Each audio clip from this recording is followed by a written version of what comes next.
12월 3일 오늘의 말씀은 역대하 25장 1절에서 13절입니다. 제25장.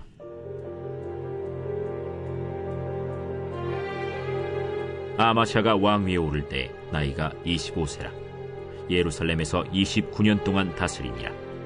그의 어머니의 이름은 여호아단이요 예루살렘 사람이더라.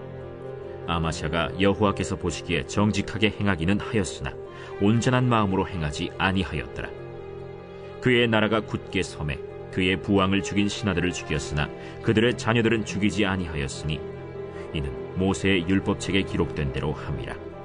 곧 여호와께서 명령하여 이르시기를 자녀로 말미암아 아버지를 죽이지 말 것이요 아버지로 말미암아 자녀를 죽이지 말 것이라. 오직 각 사람은 자기의 죄로 말미암아 죽을 것이리라. 아마샤가 유다 사람들을 모으고 그 여러 족속을 따라 천부장들과 백부장들을 세우되 유다와 베냐민을 함께 그리하고 20세 이상으로 계수하여 창과 방패를 잡고 능히 전장에 나갈 만한 자 30만 명을 얻고 또 은 100달란트로 이스라엘 나라에서 큰 용사 10만 명을 고용하였더니 어떤 하나님의 사람이 아마샤에게 나와서 이르되 왕이여, 이스라엘 군대를 왕과 함께 가게 하지 마옵소서. 여호와께서는 이스라엘 곧 온 에브라임 자손과 함께 하지 아니하시나니 왕이 만일 가시거든 힘써 싸우소서. 하나님이 왕을 적군 앞에 엎드러지게 하시리이다. 하나님은 능히 돕기도 하시고 능히 패하게도 하시나이다 하니 아마샤가 하나님의 사람에게 이르되 내가 100달란트를 이스라엘 군대에게 주었으니 어찌할까? 여호와께서 능히 이보다 많은 것을 왕에게 주실 수 있나이다. 아마샤가 이에 에브라임에서 자기에게 온 군대를 나누어 그들의 고향으로 돌아가게 하였더니 그 무리가 유다 사람에게 심히 노하여 분연히 고향으로 돌아갔더라. 아마샤가 담력을 내어 그의 백성을 거느리고 소금 골짜기에 이르러 세일 자손 10,000명을 죽이고 유다 자손이 또 10,000명을 사로잡아가지고 바위 꼭대기에 올라가서 거기서 밀쳐 내려뜨려서 그들의 온몸이 부서지게 하였더라. 아마샤가 자기와 함께 전장에 나가지 못하게 하고 돌려보낸 군사들이 사마리아에서부터 벳호론까지 유다 성읍들을 약탈하고 사람 3,000명을 죽이고 물건을 많이 노력하였더라. 유다 왕 요아스가 죽고 아마샤가 왕위에 오릅니다. 요아스가 그의 고모부이자 당시 대제사장이었던 여호야다의 죽음 전후로 그의 신앙의 모습이 달라졌다면 아마샤는 그의 일생의 한마디로 양다리 신앙이었다 할 수 있겠습니다. 기간으로 나누어지는 것이 아니라 그의 신앙 자체가 그렇게 좀 흔들리는 신앙이었다 하는 것입니다. 성경이 이렇게 왕의 신앙을 말하는 것은 단순히 그 왕에 대한 평가가 아니라 그 당시 이스라엘 모두의 그러한 신앙을 대표적으로 드러낸 것이라 생각할 수 있습니다. 그러면서 그 양다리 신앙은 성경 2절 말씀에 이렇게 표현하고 있습니다. 하나님 보시기에 정직히 행하였으나 온전한 마음으로 한 것은 아니었다 입니다. 하나님 보시기에 정직히 행하였으나 이 말은 겉모습은 그래 보였지만 온전한 마음으로 한 것은 아니었다. 그 속마음은 때로는 그러지 못했다 하는 말입니다. 이 본문 말씀을 읽으면서 내 안에 두 가지 마음이 교차함을 발견합니다. 하나는 아마샤가 여호와 보시기에 정직히 행하였다 였으면 참 좋았겠다 하는 것입니다. 그러면서 그 누군가 이런 사람을 좀 봤으면 좋겠다 하는 마음이 듭니다. 그러면 내 속이 다 후련하겠다 그렇게까지 생각이 듭니다. 성경을 읽는 제가 그런데 하나님은 오죽하셨을까?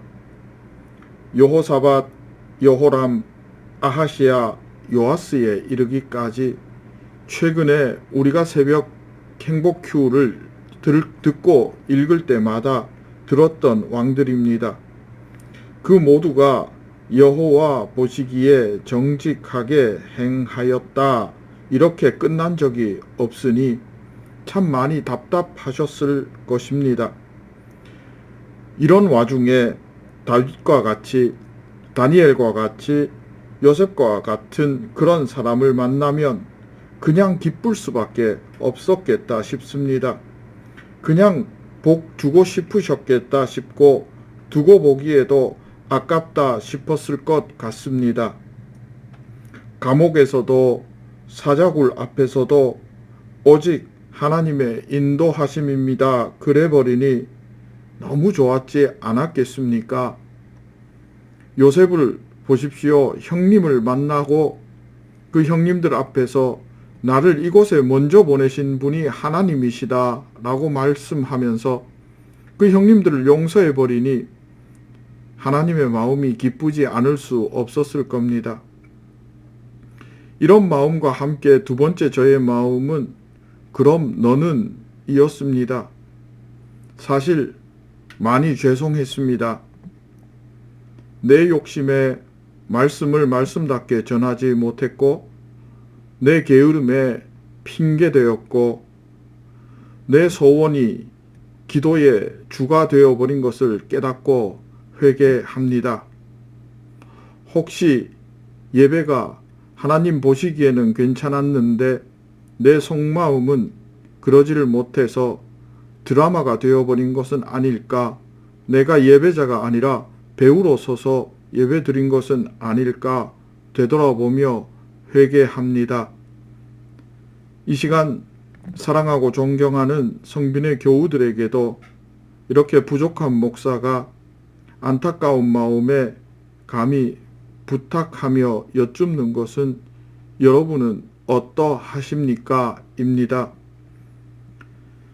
아마샤를 보면 그의 아버지의 원수를 처형할 때 연좌제는 하나님의 말씀대로 율법대로 적용하지 않았다고 합니다.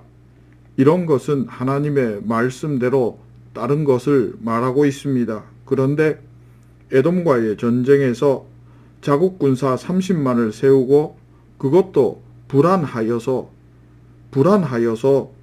은 100달란트 지금으로 환산하면 약 3.4톤 정도를 들여 북왕국 이스라엘 용병 10만을 고용하게 됩니다.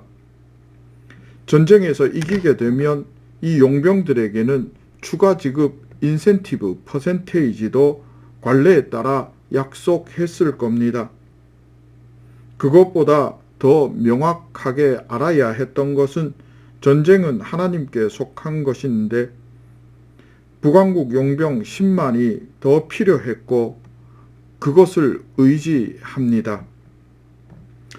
여기서 주목할 것은 북왕국 용사 10명을 고용했다라는 것보다 아마샤가 이러한 모습을 바라본 하나님의 선지자의 권고를 받아들여 당장 용병 10만을 돌려보낼 때의 그의 마음입니다.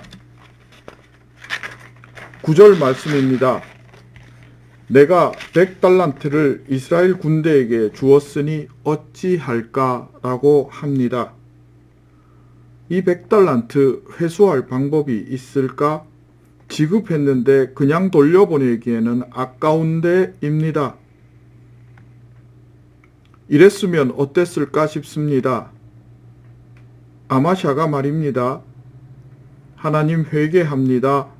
내가 잠시 하나님의 힘을, 하나님의 능력을 불신했습니다. 하나님 인정합니다. 용서하여 주옵소서. 이제 하나님만 의지합니다. 100달란트는 내 불신앙의 대가로 지급합니다. 왜냐하면 더 큰 것을 하나님을 향한 믿음을 얻었기 때문입니다. 그랬다면 아마도 아마샤는 여호와 보시기에 정직하게 행하였더라로 맞췄을 것 같습니다. 이것이 하나님 보시기에는 온전히 행하였으나 정직히 행하였으나 그 마음은 온전하지 못했다 하는 사람의 모습입니다. 양다리를 걸쳤습니다. 하나님을 붙들면서도 돈을 붙들었습니다. 하나님을 사랑해서라기보다 두려워했다가 맞을 것 같습니다. 여러분, 나를 구원하신 하나님을 사랑하십니까? 마음을 다해, 뜻을 다해, 내 생명 다해 하나님을 사랑하십니까? 그러길 원합니다. 우리는 실수할 수 있습니다. 하나님도 아십니다. 우리의 마음이 순간 뺏길 수도 있습니다. 그것도 이미 하나님은 알고 계십니다. 그래서 그것을 탓하지 않으십니다. 돌아오지 못함이 그저 안타까울 따름인 것입니다. 우리가 한 손에 하나님 말고 그 무언가를 쥐고 저기 계신 하나님의 손도 잡으려 하니 그것을 하나님은 안타까이 여기십니다. 그래서 말씀하십니다. 전적으로 내 손을 잡으라고 말입니다. 사랑하고 존경하는 성빈의 교우 여러분, 오늘도 하나님을 사랑함에 진한 고백이 있어지기를 원합니다. 그래서 하나님을 사랑하였으나 여호와 보시기에 정직히 행하였으나가 아닌 여호와 보시기에 정직히 행하였더라, 온전한 마음으로 하나님을 사랑하였더라고 마치는 성도의 하루 될 수 있기를 진심으로 소망하며 축복합니다. 함께 기도하겠습니다. 하나님, 비록 연약하고 부족하지만 탓하지 않으시고 다시 돌아오기만 기다려 주셔서 감사합니다. 오늘 하루를 살아갈 때에 전심으로 온전한 마음으로 하나님 앞에서 정직히 행함과 더불어 하나님을 사랑하기 원합니다. 은혜 베풀어 주옵소서. 예수님의 이름으로 기도합니다. 아멘.